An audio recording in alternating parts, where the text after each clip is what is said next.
Bonjour à tous et à tous, c'est Oracle, j'espère que vous allez bien, en tout cas ça se fait. Aujourd'hui, on se retrouve pour une nouvelle vidéo, un nouveau tout petit tutoriel que j'avais envie de faire depuis pas mal de temps. J'ai jamais trop trouvé le temps de le faire, mais là aujourd'hui, je vous le fais. Donc, ce tutoriel c'est très simple, c'est pour reproduire cet effet que vous avez à l'écran en partant d'une photo de base, vraiment de base comme celle-ci.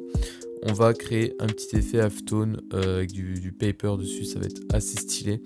Et donc on se retrouve tout de suite pour le début du tuto. Donc pour ce faire, vous allez faire créer nouveau. Si vous voulez créer une miniature ou un logo, etc., vous mettez les dimensions que vous voulez. Moi j'ai pas trop de trucs, mais ça serait plutôt pour un poster. Donc je vais partir sur 1080 pour 1920. Donc dimension du miniature que je vais mettre à la verticale en résolution 300. Couleur RGB 8 bits. Hop, et on fait créer. Ensuite, on va apporter notre photo. Donc, moi, elle est juste ici. Je vais faire entrer. Ensuite, je vais prendre l'outil qui est juste ici. Hop, outil de sélection d'objets. Je vais faire sélectionner un sujet. Voilà, on va attendre qu'il mouline. On va faire sélectionner et masquer. Décontamination du contour. On va faire OK. Et donc là, on a notre sujet. Hop, qui est détouré. On va faire convertir un objet dynamique sur le calque avec le masque. Hop, de cette manière. Ensuite, on va venir centrer un petit peu notre sujet. Voilà. Donc, la première chose à faire, ça va être de mettre une courbe de transfert de dégradé. Pour ce faire, on va aller dans les effets juste ici. Courbe de transfert de dégradé. Hop, on va le mettre en écrêtage sur le calque qu'on vient de mettre.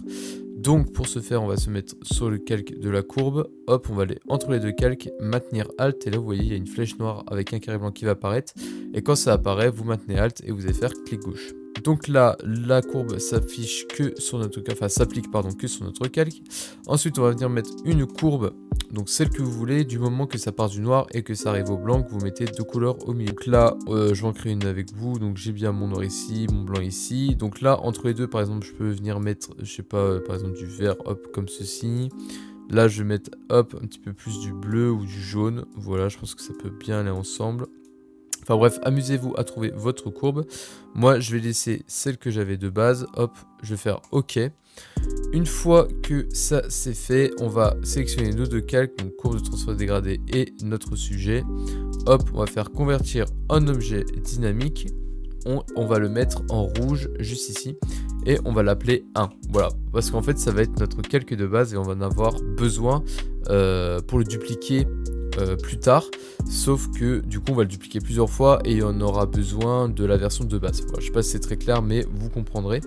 Donc là par exemple on a notre petit calque 1, on va faire CTRL J pour le dupliquer en étant sur le calque. Donc là on a bien le 1 copie. On va aller dans filtre flou gaussien juste ici.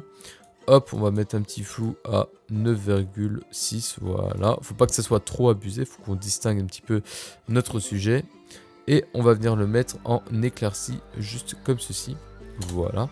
Ensuite, on va venir sur notre calque 1 et on va le dupliquer. C'est pour ça qu'on avait besoin du calque de base. Hop, on va aller dans filtre, flou directionnel. Hop, comme ceci. Donc là, on va mettre un truc pareil, pas trop abusé. Voilà. Hop, à 49 par exemple. Donc une fois qu'on est comme ceci, on va venir mettre notre calque en couleur plus foncée. Hop, juste ici. Hop. Et on va venir baisser un petit peu, hop, le fond. Voilà. Hop, vers les 60% à peu près. Ensuite, on va créer un groupe de ces trois calques là. Donc, on va faire hop, une sélection comme ceci. On va cliquer sur l'icône de groupe juste là. Ensuite, on va retourner notre groupe. On va hop, dupliquer le calque de base qu'on va mettre juste au-dessus pour qu'il soit en dehors de ce groupe. Ensuite, on va aller dans filtre, hop, pixelisation, demi-teinte couleur. Et donc là, en général, il faut laisser les paramètres de base, voilà, mais sinon, faut les changer parce qu'en fait, ça va dépendre de la taille de votre image. Donc moi, je vais essayer comme ceci, je vais faire OK. Ensuite, je vais aller juste ici, je vais mettre noir et blanc, hop, sur ce calque-là. Je vais sélectionner mes deux calques, je vais faire convertir en objet dynamique. Et ensuite, le nouveau calque que j'ai, hop, je vais le mettre en incrustation. Une fois que ça c'est fait, je vais apporter ma texture de papier scanné. Hop, la voilà. Et je vais venir le mettre en éclairci, hop, de cette manière pour que ça donne un peu de cachet à notre image. Voilà, un petit peu de texture. Et donc là, voilà, vous avez déjà terminé votre effet.